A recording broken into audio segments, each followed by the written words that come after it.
Whether Joe Biden believes this madness or is simply too weak to resist it, his administration has been completely hijacked by the radical left.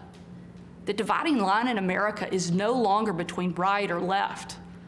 The choice is between normal or crazy. And that was Arkansas Governor Sarah Huckabee Sanders delivering the Republican response to President Biden's State of the Union address on Tuesday night. Biden's speech was full of misinformation about his failed foreign and economic policy, focusing instead on the progressive priorities of the Democrats.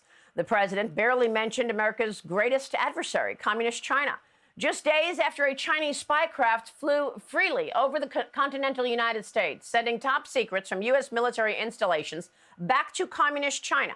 He barely mentioned the wide-open southern border and its impact, and did not discuss inflation that has been cutting into Americans' wages now for 2 years. With reaction, let's bring in former White House senior advisor and the president of America First Legal, Stephen Miller. Former White House senior advisor. Good to see you, Stephen Miller. Thank you so much for being here. Thank you so much. Stephen, what I keep hearing from my guests this morning, whether it be Senator Ron Johnson or Congressman Jim Banks on the Select Committee, is there is a massive lack of transparency out of this White House. And as a result, they actually don't have much more information than we do, despite these so-called briefings that they're getting. And it doesn't appear that they have any answers to the fact that we are in a new era of surveillance from the Chinese Communist Party. Your thoughts? Yes, we've had these unidentified objects in recent days flying over North American airspace that have been violating our sovereignty. We've had these shoot-downs recently after the president was humiliated by a Chinese spy balloon crossing over the entire continental United States. And this administration is refusing to say what is happening. What are these objects? What are these crafts? Who is directing them? How are they getting here? What is their mission? But Congress can force this administration to provide those answers by, number one, holding public hearings immediately, and number two, making clear if the relevant agencies do not provide answers, that they will lose funding, that their offices will lose funding, that their executive officers will have their jobs wiped out. Either answer to Congress or go home. The power of the purse is the greatest power to settle these disputes. Well, this is a great point that you're making, and I want to get to that because I want to get your take on how the Republicans need to be answering the State of the Union. But this is very reminiscent of what took place around Hillary Clinton and her use of her private email. There was no accountability there, just like there's no accountability for potential influence peddling crimes of the Biden family. Yes, well, so many people, as you mentioned, were stunned at the fact that Biden's State of the Union barely said a word about our greatest foreign adversary, China. And they've been stunned by the fact that under this administration, contrary to all of Biden's bluster about Made in America, 2022 saw the largest trade deficit in American history, powered by an almost 10% increase in our trade deficit with China, the cancellation of President Trump's anti-spying initiatives, and the complete failure to enforce President Trump's historic trade agreement with China and to put in place snapback sanctions and tariffs. Why? That's the question. Why? Well, we know that the Penn Center received massive amounts, or the University of Pennsylvania received massive amounts of cash after the Biden Center was opened from Communist China.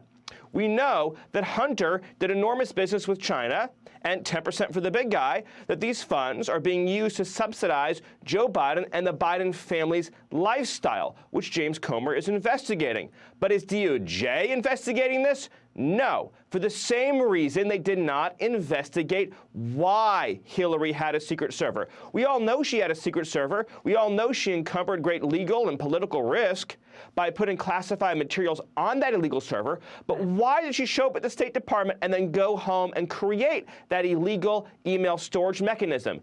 Presumably, it was to cover up all of the Clinton Foundation's illegal influence peddling. Here again, we have a scandal where instead of DOJ investigating the why is this money being funneled into the Biden family?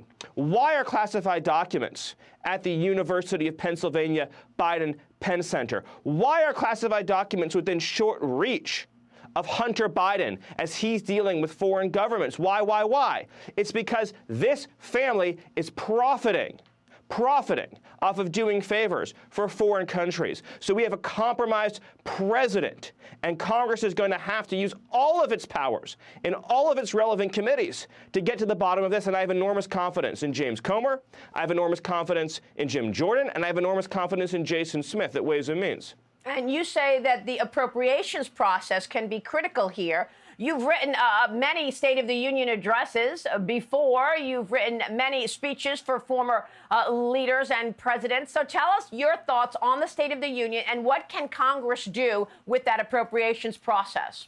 Yeah, so this State of the Union by President Biden was a mess. It had no vision, no narrative, no memorable lines.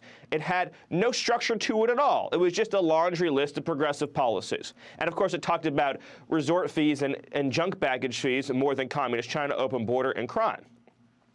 Compared to President Trump's State of the Unions, which were historically memorable, moving, were engaging, had drama, had memorable lines. I mean, who can ever forget when President Trump thundered, "America will never be a socialist country," or when he reunited the soldiers' family to send a message about peace, not war.